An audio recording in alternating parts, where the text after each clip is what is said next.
so much of Facebook and YouTube and some of these other platforms overlap. And what we've realized is that the strategies used for successful YouTube video ads are the same psychology, the same content that works for Facebook.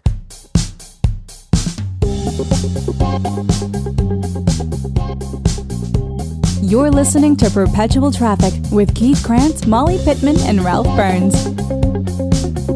Welcome back to episode number 26. And on today's show, it's going to be three of us. I've got Ralph and Tom, Mr. Tom Breeze, and myself. How you guys doing?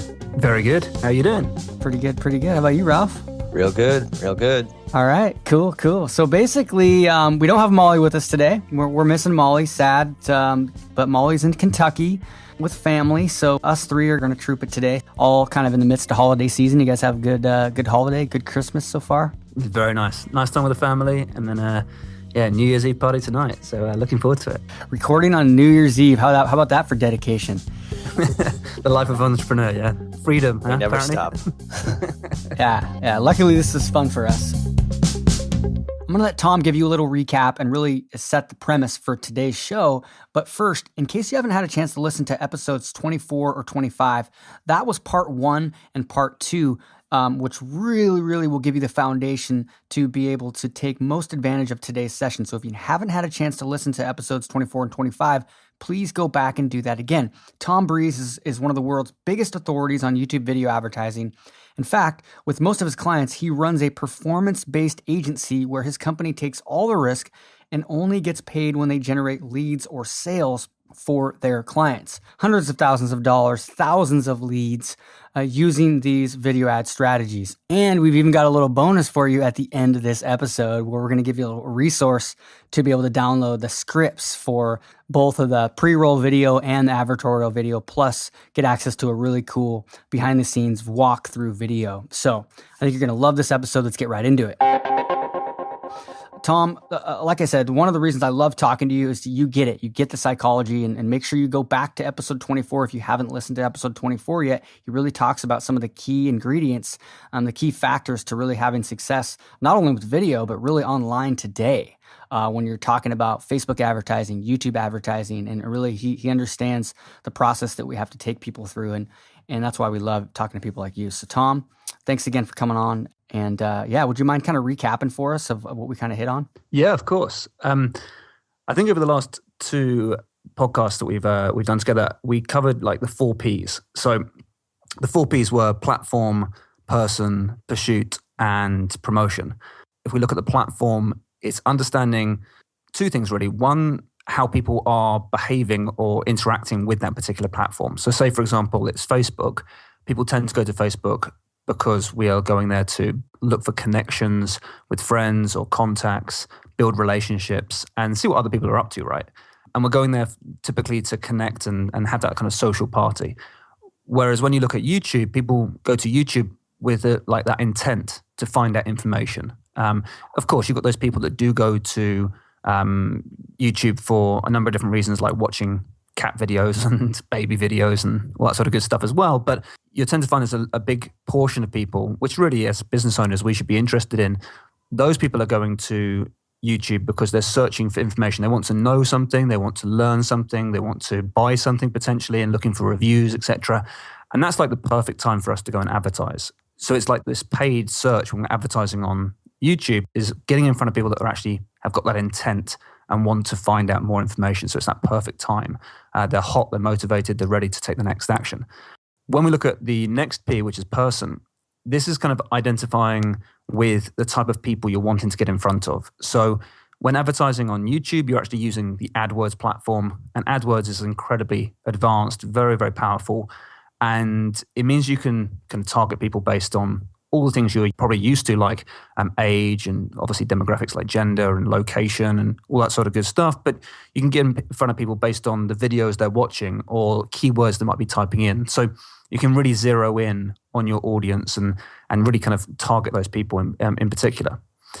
The third P is the pursuit. And this is something I like to talk about in quite some detail because this really gets into the psychology of how people behave and how you should interact with people. Because I think the kind of like the traditional advertising method of kind of constantly bombarding people with the same advert time and again, like you might see on TV, for example. We keep on seeing those same adverts. And of course, repetition can play a role in actually getting the conversions, but it tends to be when advertising on places like YouTube, we can have a really good user experience before any opt-in potentially or any purchase.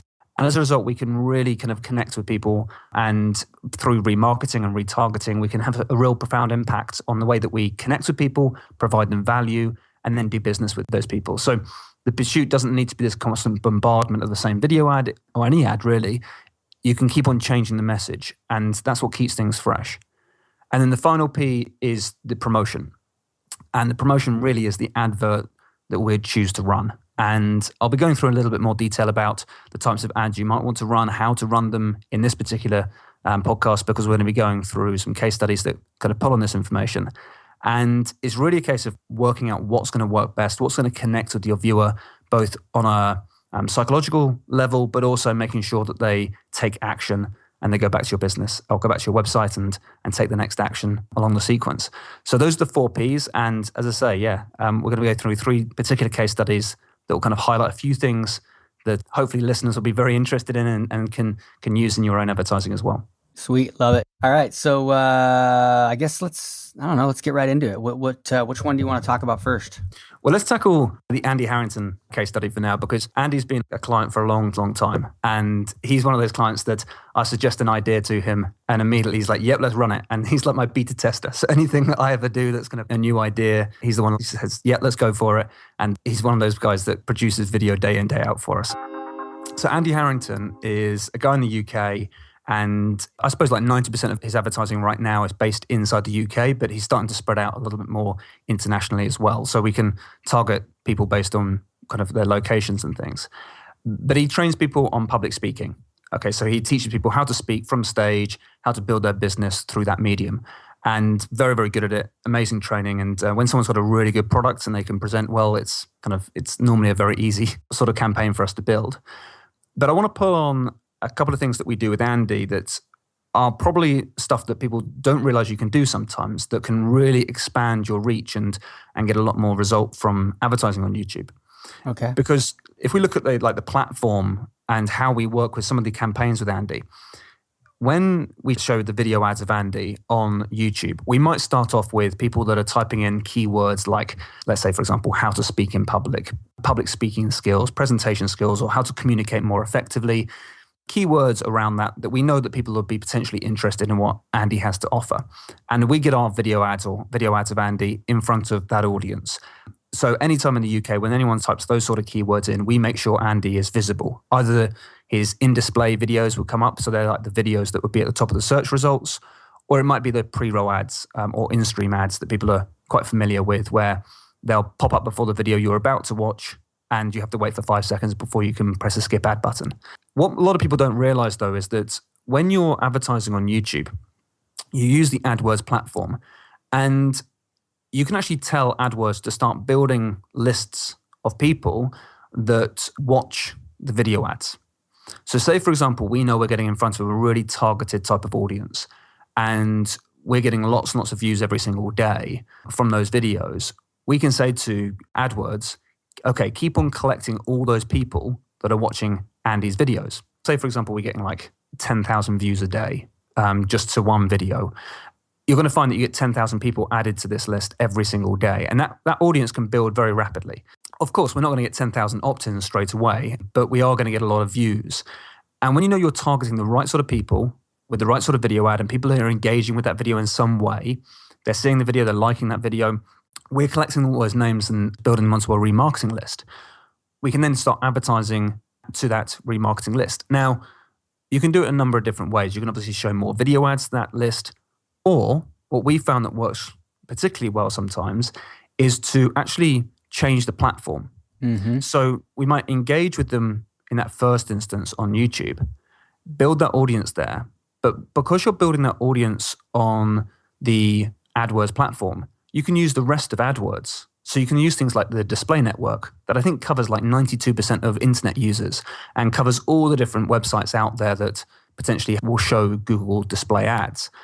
And as a result, you can get back in front of people when they're on different websites outside of YouTube. You can show more video ads outside of YouTube, or it could be text ads, or it could be image ads like banner ads, for example. And we found that when we do that, the cost of advertising to those people, based on the opt-ins we get, it reduces the cost by 74% on average for Andy's campaign. I always need to follow that up with, look, it's not the same for everybody, but we do find we get really good results with a lot of different clients by, first of all, start that engagement on YouTube where it's nice and cheap, very high quality kind of type of search, good paid traffic, and then re-engaging that traffic based on the fact that they're also going to other websites around the internet they haven't yet converted. If we target those people, the costs can significantly reduce. And we found on average for Andy, it's about 74%. It's different for different clients, but that's something that I think that everybody should potentially be looking at. Okay. So let's break it down a little bit. So basically what's happening in this situation is you're using the AdWords targeting. So a lot of it might be search-based, topic-based. And tell me about the video. I want to make sure that people aren't confused. They might think this is a pre-roll video when it's actually not. They might be wondering, is this a 22-second one? Is this the 5-minute advertorial video? So if you could tell us like the video you're using initially, and then the type of landing page that you're sending them to, where does it play? What happens when they click on it? And then how long does it take for that remarketing list to kick in? Okay, so if you could break that down a little bit, it'd be awesome. So when it comes to advertising with Andy, we run a lot of different types of tests. We've had Andy for a long time as a client. So some of the lists that we built with Andy have been the in-stream ads, so like the 22-second ads. Those ads that we've been running, we'll build a lot of audience off that. And those viewers that can be collected from those types of ads would be people that watch past 30 seconds. So those people that would be collected all the time. So we're building that sort of audience. But we're also, for Andy in this instance, we're also taking people that have watched Andy's longer ads, like his advertorial ads or his hybrid ads. We're taking those people that are watching those videos as well and adding that to that remarketing audience. They're broken down by video. Okay. So it's kind of like, it means that we're collecting different types of audience. But basically what we're saying is anyone that watches Andy's videos are being collected, any type of Andy's videos. And then we're saying, right, they're all getting collected into different remarketing lists. And then we're showing text ads and image ads across the whole internet back in front of those people. Yep. And we're taking away any people that do convert. So say, for example, someone does convert, we say, right, you're taken out of that list now, or really you're excluded from that list. So you won't be advertised to after that. So the offer, the opt-in, is basically the same across the board in this case, right? Yeah, it would be. Okay, perfect. So somebody let's say I'm on YouTube and I'm kind of searching like how to communicate better or how to, become a public speaker. And I'm looking and I see this ad at the top of the search, or maybe it's on the right side as a suggested video on the top right. They click on that, and that would be, in that case, that's going to be the like 5 to 7 minute advertorial video. And then if they click the call to action in your video and they're watching the video in YouTube, they stay in the YouTube platform, but then if they click on one of your calls to action, they're taken to an opt-in page, correct? Yep. Okay, so let's say if I'm a viewer and I watch like 40 seconds of that. So if I watch at least 30 seconds of that video and I don't take action, or I do take action, but I don't opt in. I click on it, but I don't opt in. So anybody that basically watches at least 30 seconds of any of those videos, they get retargeted one of your display ads, taking me to basically the same landing page, opt-in page. Exactly, yeah. So it's people that say, right, okay, well, you've had that engagement with Andy on YouTube, you've connected with him there, and as you say, you might go to Mashable.com, for example, and all of a sudden you see Andy's like image ad. All of a sudden you see his face again, says like, here's how to improve your presentation skills.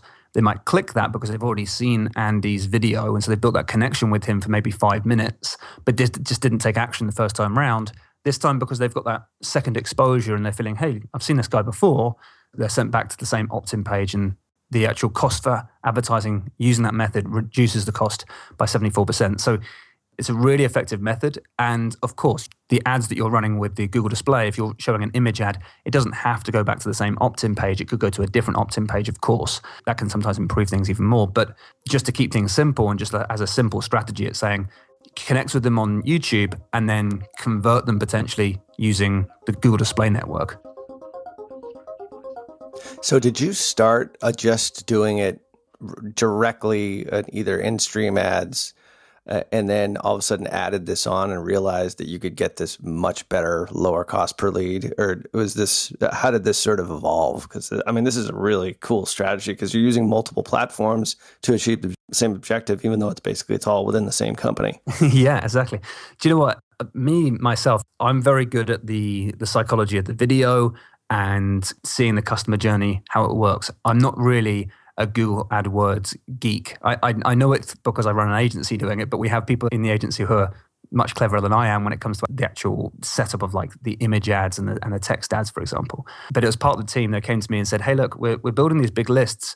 We don't have to always stay on YouTube. We can use Google as well. I was like, hey, go for it then. Let's see what you got. And they said, yeah, we've reduced the costs by this much. And I was like, okay, let's roll it out.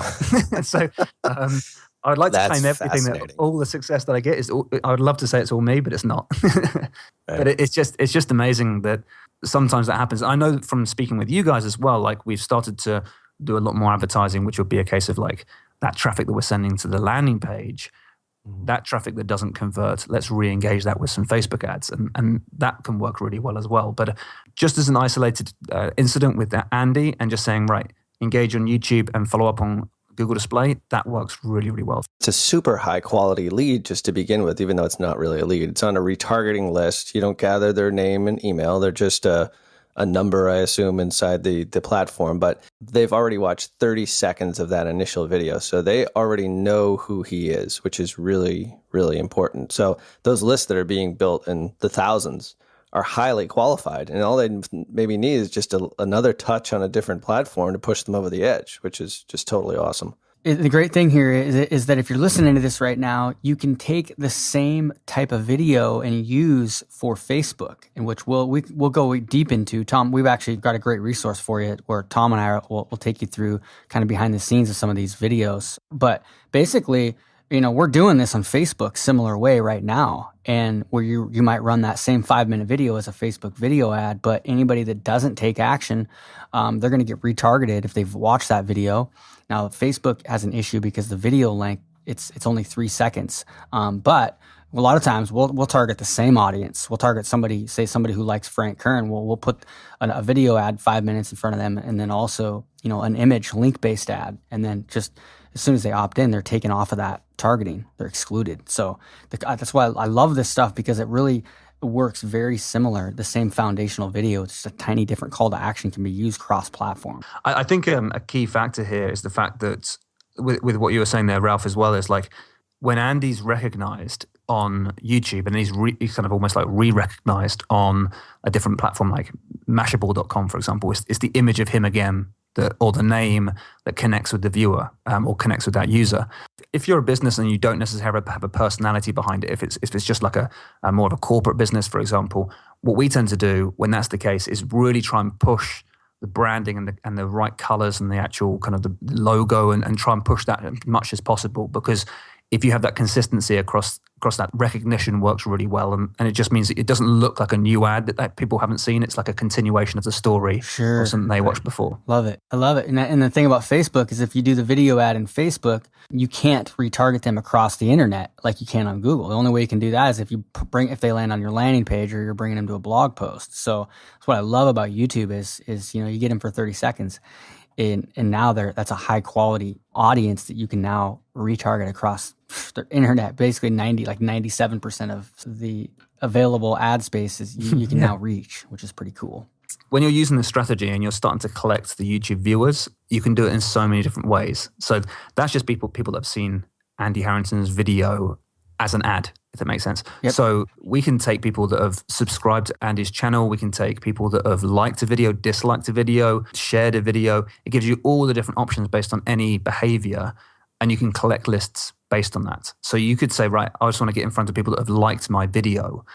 If that's the case, that's a really highly qualified viewer, for example, and you're just collecting all those people. You may never use them. You may use them, you may not, but you can collect them for sure. It's just a case of like setting it up in the first place. It's just through the AdWords platform, but it means you can really build some very high quality lists. I love it. All right, cool.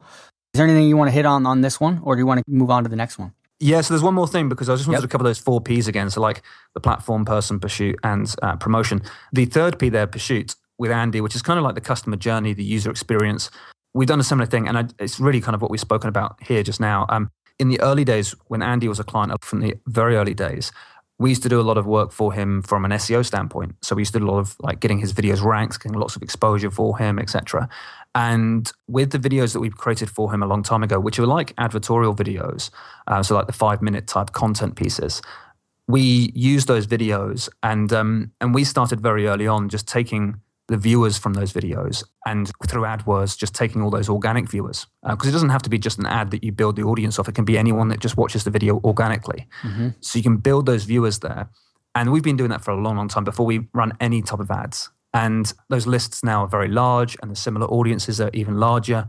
And from that, now when we advertise to people that have watched Andy's videos from anywhere, we found that what's happened is that when we actually get in front of people who watched his videos organically in the first place and then show ads to them later, that's where we got actually a 20% reduction in cost of advertising as well. So it just proves again that the cost of advertising to people that have watched your videos in the first place and built that connection with you, it's always going to reduce the costs. Love it. We see the ad sets across the board. Every time you look at the ad sets, you'll look at interest-based audiences, lookalike audiences in Facebook, and then you'll see the fans, and then the warm custom audience from your website. And as they go, as they get more and more warmed up, the cost per conversion just get lower and lower. For sure, yeah, exactly. Okay, so that was kind of like the two pieces that I wanted to cover from the Andy Harrington case study. The next case study I think is really interesting as well is Darren Winters. Now, Darren's been a client for a long time as well, and he is a trader trainer, if that makes sense. So he teaches people how to trade the markets, and he's kind of like one of those guys who really does do it very, very well indeed. He really trains people very, very effectively. And we do a lot of different types of campaigns with Darren, and one of the things that we found, and this actually, we started off doing this with Darren in the very early days when we first started advertising with him. We started looking at something called dynamic keyword insertion. On AdWords, when you run an ad, you can kind of almost change your title of your ad based on what people are searching for. So say, for example, someone's looking for, say, for example, you sell chocolate. You can potentially have your ad connect or kind of copy or mimic what someone's searching. So it might be like if they search for best dark chocolate or something like that, then your ad title would be dynamic to that, and it would include best and the words dark and the word chocolate. So you can have like this ad that just really corresponds with what people are searching for. And so that always improves click-through rates and gets much better response because you're basically saying that your ad is exactly what people are searching for. Right. So just to cover that a little bit deeper, so in case people are wondering, so you might have best dark chocolate, and then you'll have another ad that is best milk chocolate for the people searching for milk chocolate and all the different types of chocolate, best natural, organic, whatever, right? So you're adjusting the front or the back of that ad copy based on the specific search criteria. Exactly. Yeah. Cool. So what people see is what they typed into the search bar, basically.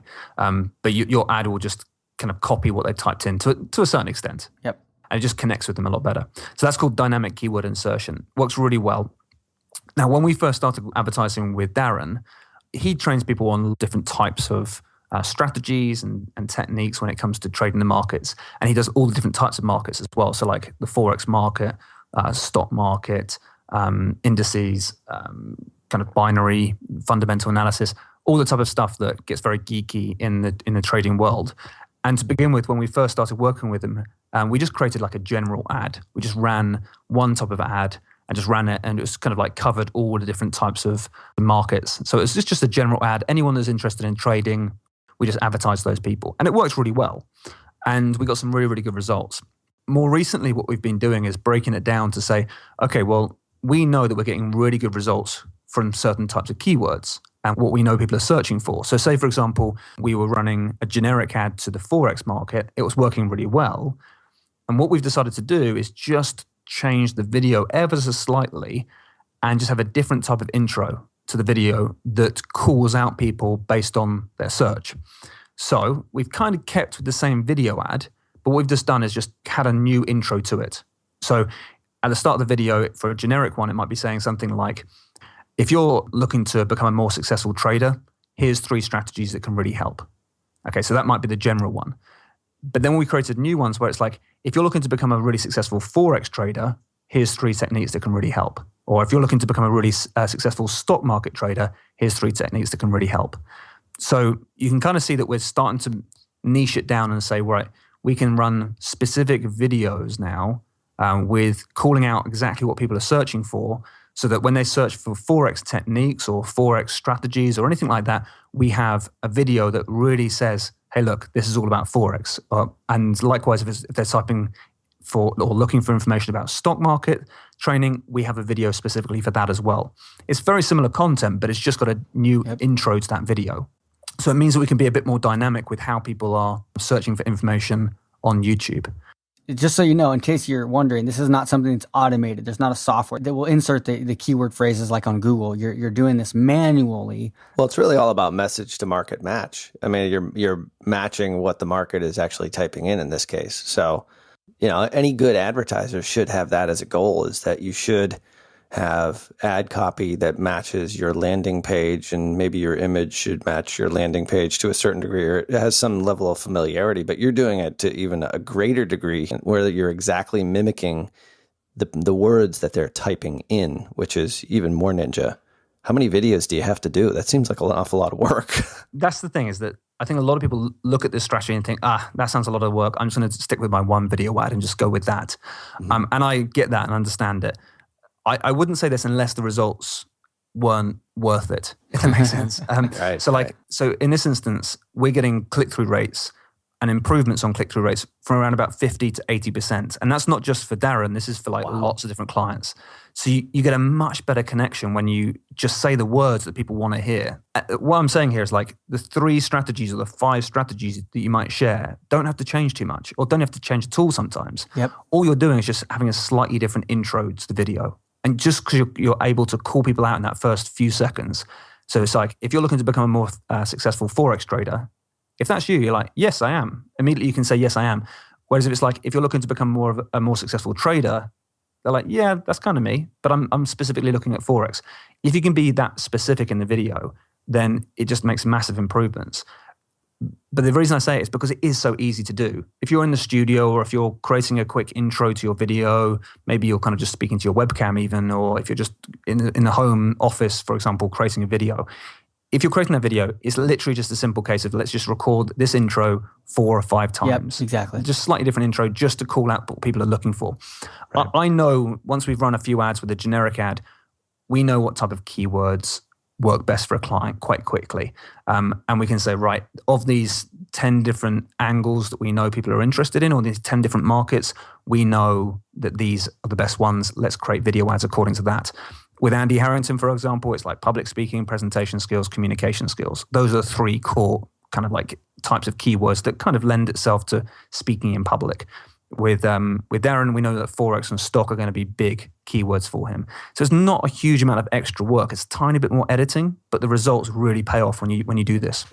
So you run them really broad at first, like a broad match kind of ad. And then you look into your analytics and you say, okay, these 5 to 10 exact match keyword phrases are the ones that are really converting well for us. Do you sort of do it that way? You go broad and then narrow it down, go back into the studio, or you do this sort of ahead of time because you know they're going to be specific keywords that are probably going to convert? It's best to think of it, I think, as you say there, like run a generic ad, find out where you're getting the best results, and then narrow down what videos are going to work best. But we kind of take a gut call when we go down the studio, because it costs money to go down the studio, right? And also it's difficult sometimes to get the client down into the studio and get them to do the videos. So we'll typically say, we know that these are the 5 top type of keywords that people will be typing in. Let's just create 5 different intros and then also do a generic one. So we can create different versions of that same video ad. And it just gives us that flexibility as we build out the client campaigns. You can find that information in AdWords. I mean, if you know your audience already, you know what their fears, frustrations, challenges are, and then you go to Google AdWords keyword tool and you start doing some research, you can really figure out what those are if you can do this strategy. And if you have a video that you've already done that's working and you want to add to it, there's lots of different ways you can do this. I mean, you can do a quick PowerPoint, record it on your screen and do 5 different intros and then plug that into the front of your video. You can use V-Roll software to add these on. So you can do this stuff later if you want, and you don't have to start out this way. You absolutely don't have to start out this way. The key is to getting started and getting momentum if you're not doing this. So starting with the Andy Harrington method that we talked about first. And you know what? You could even do this by not even changing the actual video at all from a standpoint of actually saying anything different. You could probably just have graphics on the video, so it just says Forex. The word Forex just comes up in the video itself. Totally. So it's this looks like it's for me. So I haven't done that because normally we actually just get the presenter to say it ahead of time, and so we feel comfortable that we can actually have it really congruent with the message. But if you're looking for like shortcuts and hacks to get this to work really well for you, then yeah, try it out with some text like overlaid on the video, and that's probably going to do the job for you as well.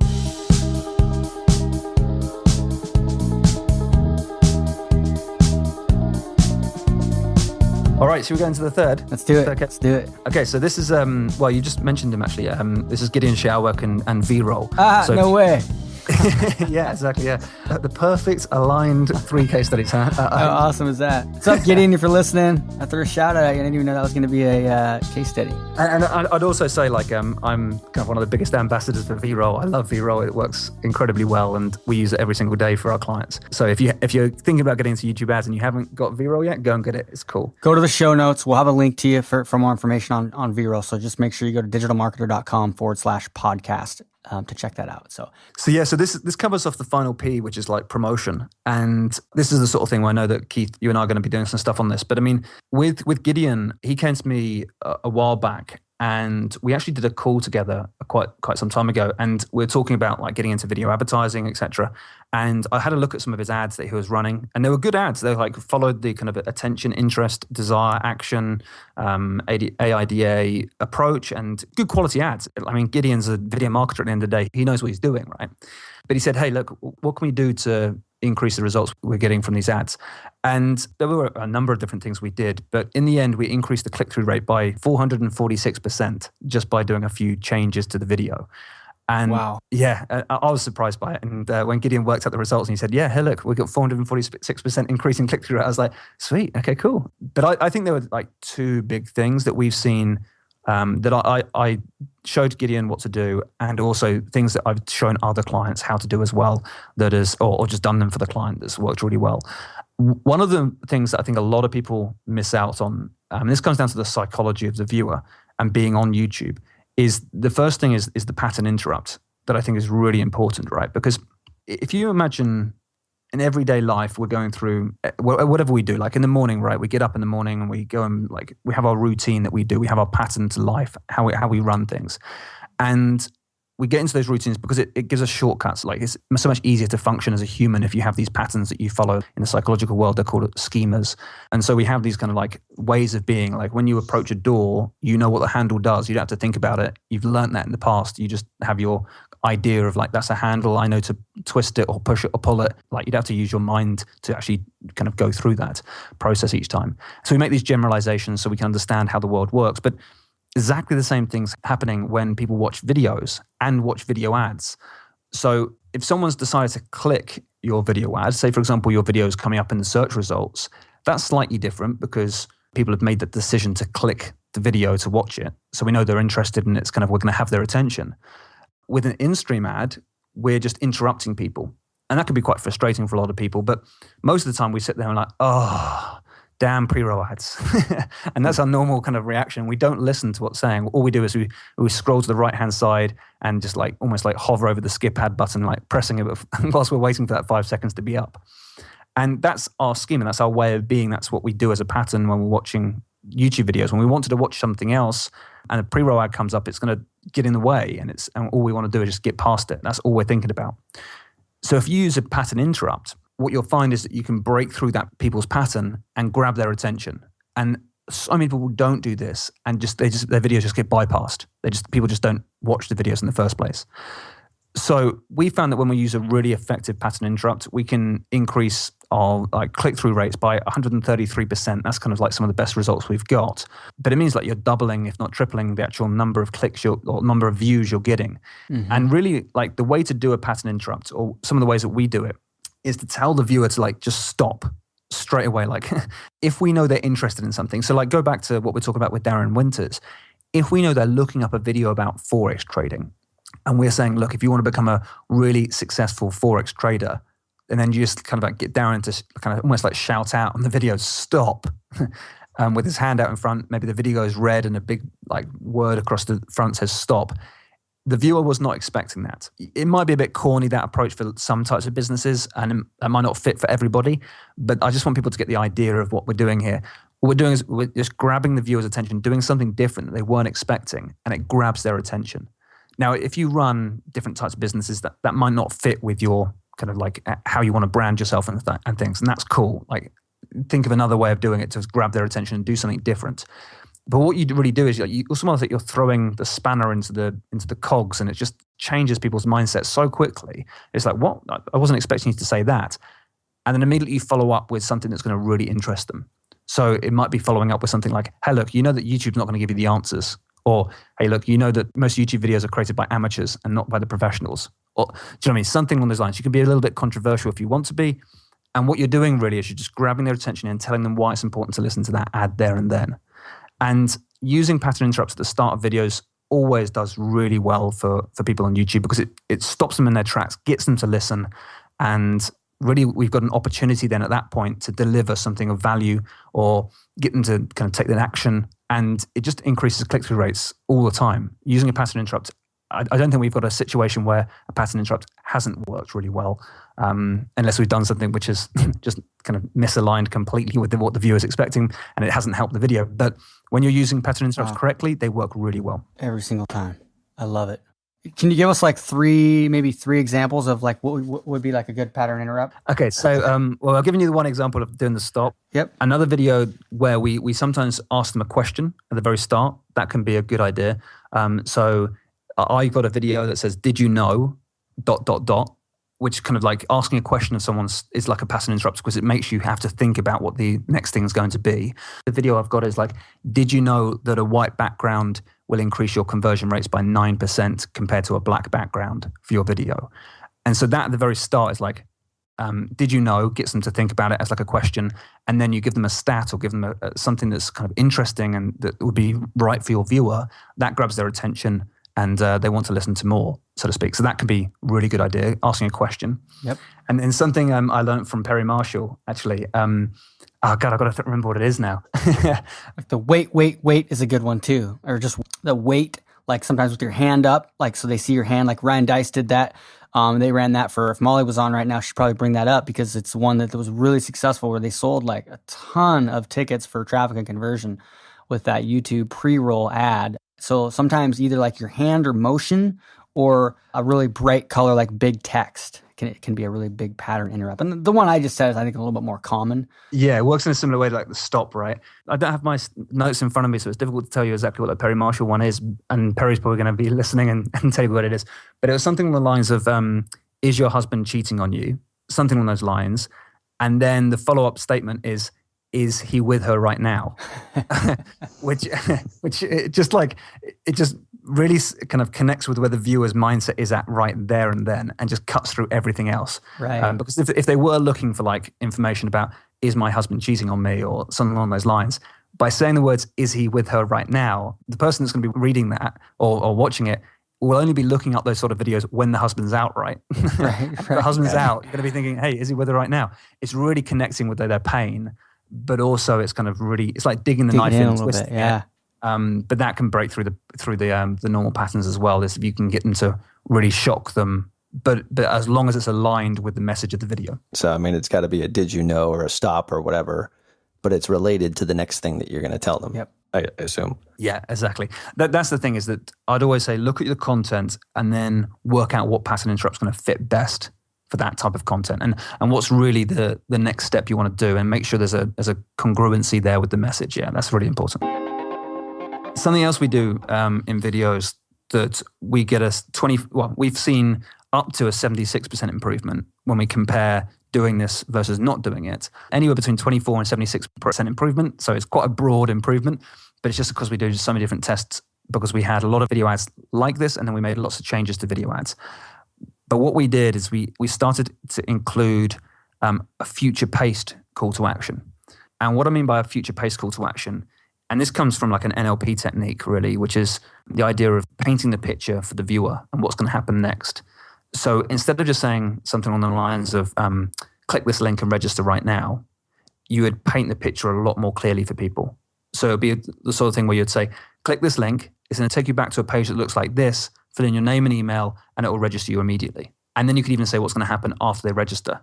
So you could say, we'll send you a couple of emails, and then you'll be straight away onto the webinar. or something along those lines. But what you're trying to do, instead of just having like a short, click this link and register your details, for example, we just try and paint the picture a little bit more clearly for the viewer. And that can really improve conversion rates as well. So just by adding a little bit more to the call to action, that can work really effectively. I love all the tips. Just it's great stuff. We're going to have to wrap it up. We're running out of time here. So a couple things. First of all, if you're listening right now, I know that was a lot of ideas, a lot of things you can use. If for the listener out there, Tom, right now, if you had to give them 1 or 2 assignments to go do right now over the next 7 days, what would you tell them to do? They've never done YouTube video ads. If you've never done a YouTube video ad before, take a video that you might have right now, even if it's like a content piece that you did a while back, just use that as your video ad, as long as it's got a call to action on it. You can use that to begin with and see how you get on, because typically if you give good content and you have a good call to action, that will work. So don't worry too much about creating like a completely new ad starting from fresh. If you've got a good video ad from the past with a solid call to action on it, start using that as your ad, and then start building a remarketing list of those viewers as well. Those 2 things are really easy to do, and will start getting you results. And it'll give you momentum, and that's the key. It's all about getting momentum. So get one up, see the momentum, see the clicks coming in, see the retargeting audiences building fast, and then that's just going to inspire you to want to continue to improve it.